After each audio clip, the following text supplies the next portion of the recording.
Chapter 5. Lonely and Somewhat Happy, a Hostage in All But Name. Although Kutsaeng Rinpoche was certain he had found the authentic reincarnation of the Great 13th, there remained two other candidates on the Panchen Lama's list to examine.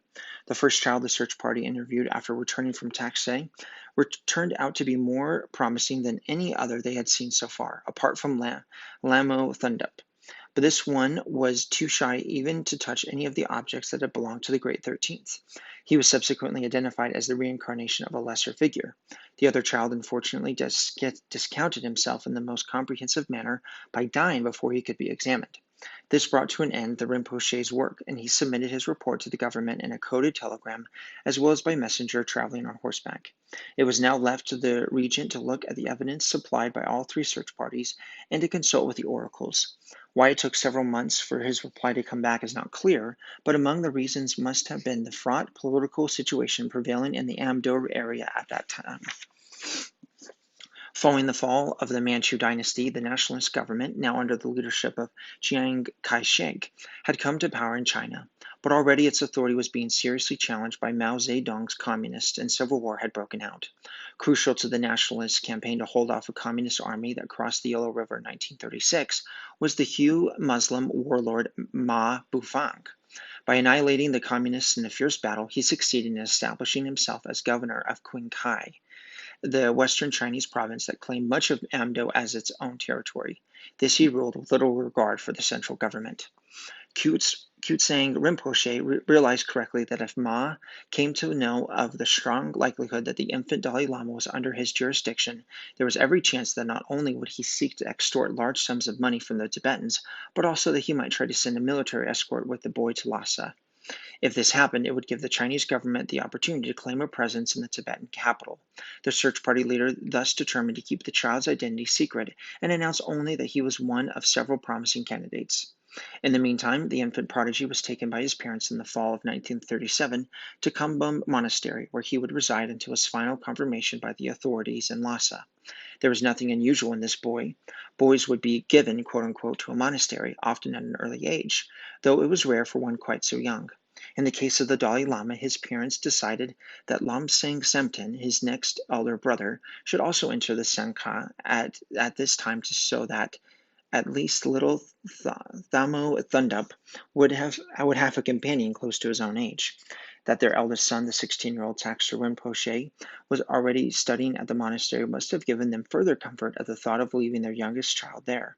Yet despite the fact that the three brothers would be together, the little boy was distraught when he realized that his mother meant to leave him at the monastery, and he begged to be taken home. In his autobiography, Taksha Rinpoche wrote how Lamo Thundup was soon joined in his lamentation by Lobsang Samten, and recalled, quote, how a last attempt to distract my little brother by getting him to look at the dancing snowflakes outside the window failed, and then we were all three in floods of tears, end quote. Thus began what, as the Dalai Lama later wrote, with how much understatement we can only guess, what was, quote, a lonely and somewhat unhappy period of my life, end quote. Having two brothers as companions hardly made up for the separation from his mother, from whom he was barely weaned. By way of compensation, he quickly formed a close attachment to the man he called Panpo, the monk attendant who was his principal caregiver. The memory of a time spent enfolded in the warmth of this monk's robes never left him, and he has spoken of how, for comfort, he would sometimes suck a mole on the man's face, quote, until it became red, end quote. Indeed, he became so attached to Panpo that he could not bear to lose sight of his robe. Even when his attendant was in the kitchen, the little boy would watch the hem of his garment through the curtain that separated the cooking area from his living quarters, lying on the floor to do so. Yet although the outsider is horrified at the thought of a child barely out of infancy being torn from its mother's breast and handed over to unknown male caretakers, the Dalai Lama himself feels no animosity either towards his parents or towards the system that dealt the blow. Kumbum turned out to be a decidedly bracing environment.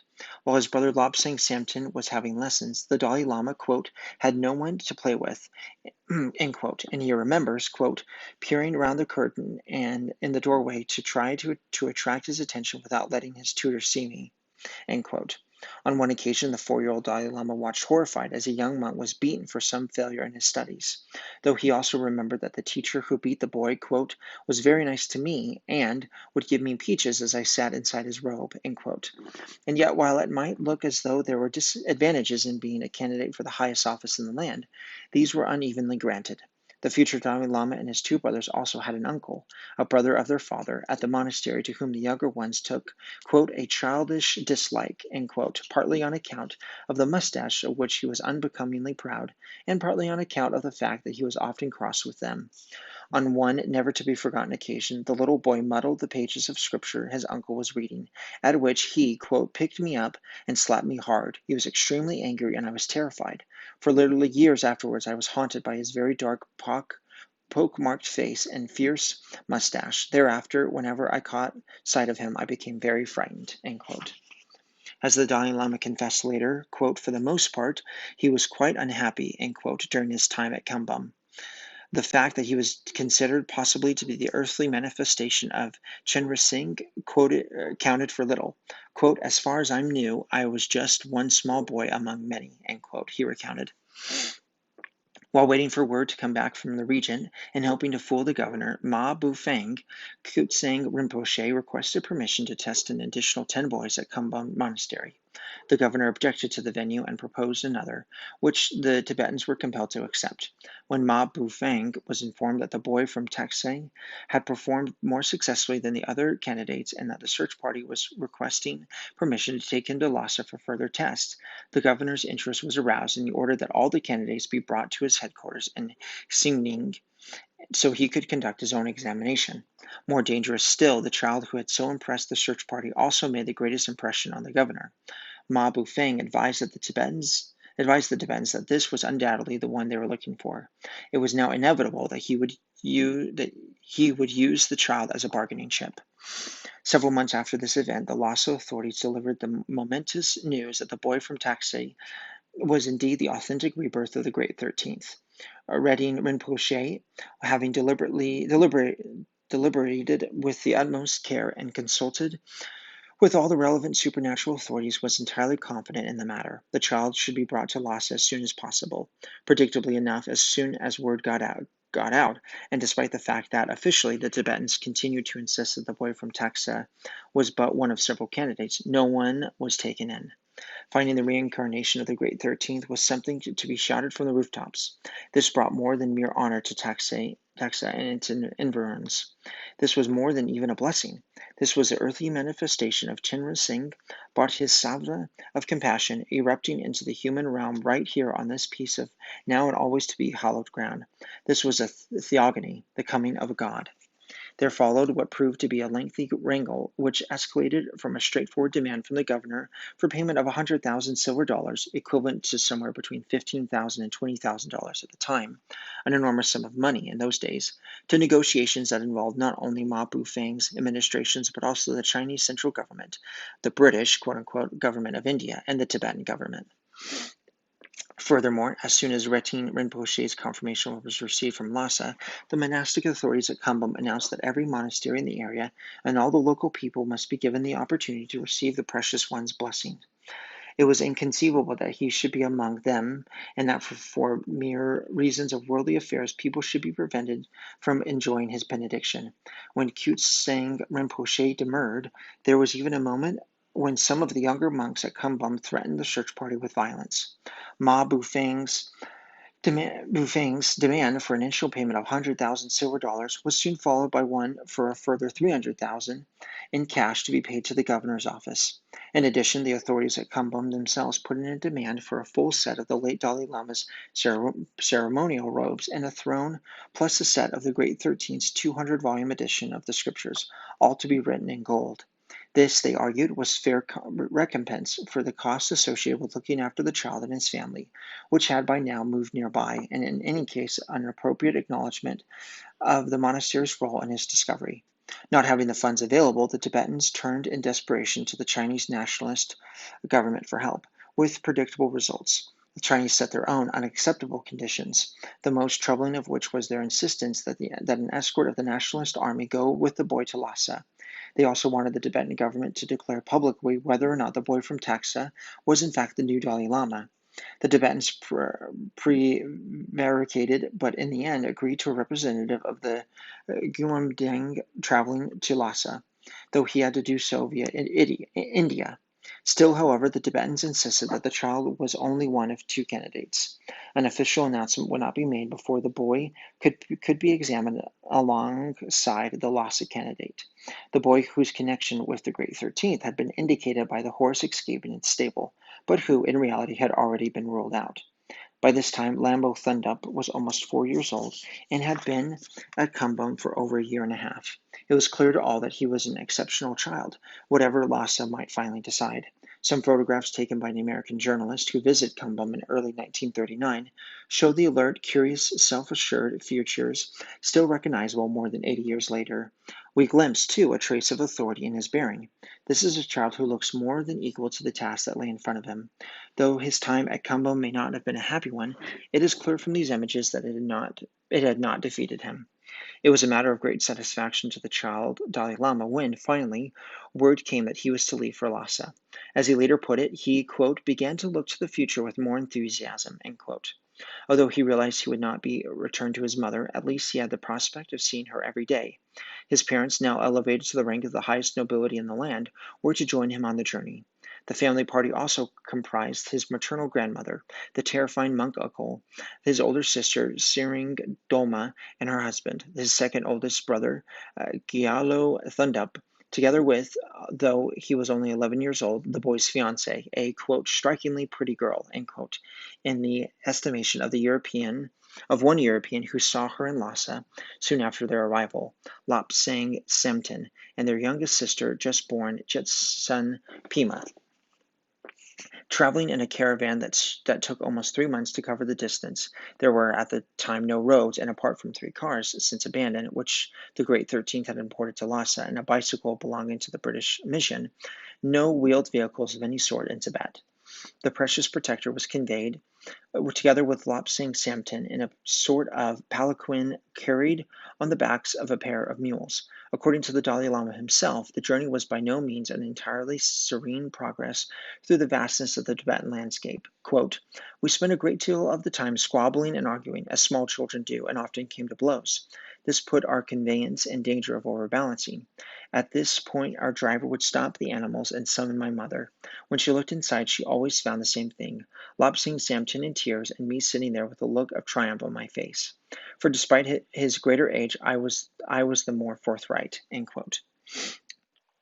For 2 months, the caravan made its way slowly from east to west without passing a single settlement. Typically, each day's journey covered no more than 10 miles, and at the end of each stage, a tented encampment would accommodate the travelers. What most impressed little Lamo Thundup was the wildlife, which in those days remained in great abundance. Among them, quote, the vast herds of wild yaks ranging across the plains, the smaller groups of wild asses, and occasionally a shimmer of Gowa and Nawa, small deer which were so light and fast they might have been ghosts, end quote. Gyalo Thundup, the second oldest brother, recalled how when they reached the shores of the Kokonor, the huge 2,600 square mile lake that divides historic Tibet from Mongolia, they saw, quote, thousands of red-tufted cranes and wild geese, end quote, which they all chased but could never catch. What the Dalai Lama does not mention, because for him, as a Tibetan, it is unremarkable, is the vividness of the landscape through which they traveled, the sharp clarity of outline afforded by the atmosphere at high altitude. By day, the eye can see mountains on the horizon more than 100 miles away. At night, the intensity of light when the sky is cloudless is scarcely to be imagined. You have never truly seen the stars, nor had any inkling of their number until you have seen them in the pristine night skies of Tibet. Yet when there is cloud cover and there is only the struggling flame of candles, the black of night takes on new meaning, and both by day and by night the traveler must at all times be alert to sudden changes in the weather and the hazards they bring, the storms appearing as if by a malevolent miracle from an empty sky, every cloud presaging torrential rain that turns placid mountain streams into raging torrents in a matter of minutes, or hailstones the size of golf balls that destroy crops in an instant, or blankets of snow that scar the retina when the sun shines on it. So too with the wind. One moment the breeze is soft as the caress of a gossamer. A moment later, someone describes a huddle of black hurtling forward like a posse of wild horsemen, and before there is time to take cover, a choking dust blizzard is upon you, and a morrow freezing wind tears at your clothing. This was an environment in which merely to stay alive was, for many, an ordeal that had to be confronted on a poor diet, and was fraught with the ever-present danger of brigandage brigandage on the one hand, and on the other, the onset of disease against which there was no remedy save the chanting of prayers and the casting out of spirits. And in spite of the extraordinary abundance of wildlife, here too there was serious danger. From the wolf packs that would carry off livestock to the cobras that infested the lower lying regions, from the rabid dogs roaming village and countryside alike to the delicate but deadly monk-shoot, a species of wildflower that can kill without leaving a trace in a matter of hours. Hidden menace lurked everywhere. As for the terrain itself, beyond the plains stood the looming mountains with their giddying ravines, plunging waterfalls, and the breathless passes between them, while to the north lay the upland desert, where all was barren and desolate, save perhaps for a huddle of black horsehair tents far in the distance, betokening a lonely nomad settlement. At last, 3 months after setting out in 10 days' journey from Lhasa, the caravan was met by a government official bringing the formal proclamation that the boy from Taxa had indeed been declared the authentic incarnation of the Great 13th. It was here that, a few days later, the regent came to prostrate himself before the Dalai Lama as the child presided over the first of many religious ceremonies that would culminate in his ascension to the Lion Throne early the following year. Recalling the days spent at the encampment, the Dalai Lama's second eldest brother, Gyalo Thundub, speaks in his autobiography of the comings and goings of, quote, the officials, secretaries, and monks, end quote, who made up the senior echelons of government, and the, quote, processions going on for hours. The food, the tea, the incense, the drums, the horns, the cymbals, the huge masks, the colorful customs, the dancing and dramatic reenactments, end quote, of historical events. It was at once a celebration, a pageant, a medieval fair, and a religious festival. After several days of ceremonies, which had begun as a caravan and was now a cavalcade many thousands strong moved off. The next stop was Retin Monastery, from which the regent hailed. Dating from the 10th century, the foundation boasted a cedar forest said to have sprung from the hairs on the head of Atisha, the great Indian scholar saint to whose memory the monastery was dedicated. Here the regent and the Dalai Lama's father discovered their common love of horses. Already there was magnificent stabling for dozens of splendid animals. It would not be long before these horses were joined by many more from the trading caravans brought from Ando to Lhasa by the Yabshi Kung, as the Dalai Lama's father was now known. As was his right, the regent was invariably offered the pick of the crop among the horses the Yabshin Kung subsequently imported from the eastern breeding grounds, while the Kung was often invited to elaborate picnic parties and horse gymkhanas arranged for the mutual gratification of the two enthusiasts. It was also at Retin Monastery that the regent briefed the Dalai Lama's parents as to what they could expect in Lhasa. They would find many flatterers, and some people would certainly try to harm them. In particular, he warned the Gyalum Chenam never to accept food that had not been cooked in her own kitchen, quote, as it might be poisoned, end quote. Leaving Retin Monastery for Lhasa, a week's journey distant, the caravan made its way to the environs of the small monastery of Rigya, just outside the city. Here on the plain below, a huge tented encampment had been erected.